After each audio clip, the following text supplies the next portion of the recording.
100 योजन चौड़े विशाल समुद्र को पार कर हनुमान जी आकाश में उड़ते हुए शीघ्र ही लंका नगरी के निकट जा पहुंचे। वहां का दृश्य बड़ा ही सुहावना था।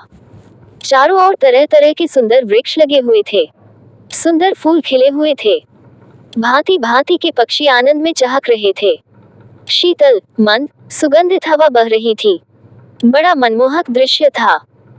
लेकिन श्री हनुमान जी का मन इस प्राकृतिक छटा में डूबे बिना लंका में प्रवेश करने की योजना बनाने में व्यस्त था। महावीर हनुमान जी ने सोचा कि माता सीता जी को रावण ने जिस स्थान में छुपा रखा है उसका पता तो मुझे लगाना ही है। साथ ही मुझे यहाँ के बारे में अन्य आवश्यक बातें भी जान लेनी चाहिए।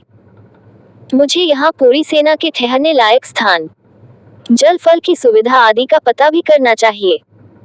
हनुमान जी ने सोचा कि रावण का किला दूर से ही देखने पर अत्यंत दुर्गम मालूम पड़ता है, अतः युद्ध के विचार से इसकी एक एक बात का पता लगा लेना भी आवश्यक है।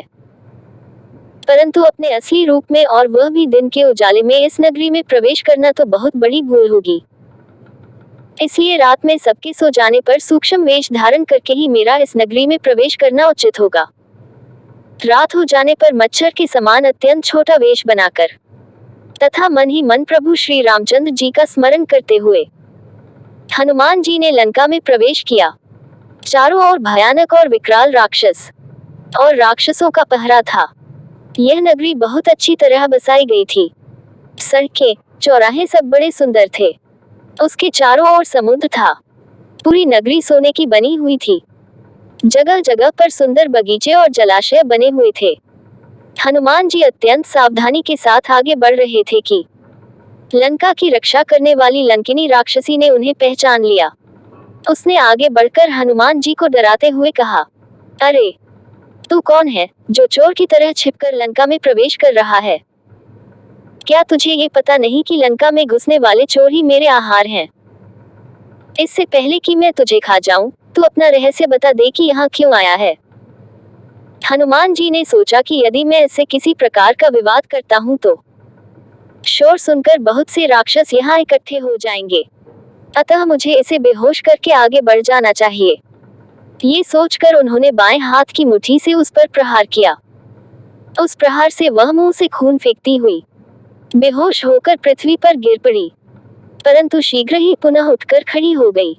उसने कहा, वानर वीर, अब मैंने तुम्हें पहचान लिया है। तुम भगवान श्री रामचंद्र जी के दूत हनुमान हो।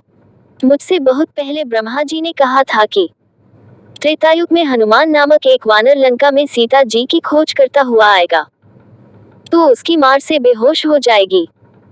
जब ऐसा हो तब समझना कि शीघ्र ही सारे राक्षसों के साथ रावण का संहार होने वाला है। वीर रामदूत हनुमान, अब तुम निर्भय होकर लंका में प्रवेश करो। मेरा परम सौभाग्य है कि ब्रह्मा जी की कृपा से मुझे श्री रामदूत के दर्शन हुए। इसके बाद हनुमान जी सीता जी की खोज करते हुए आगे की ओर बढ़ चले।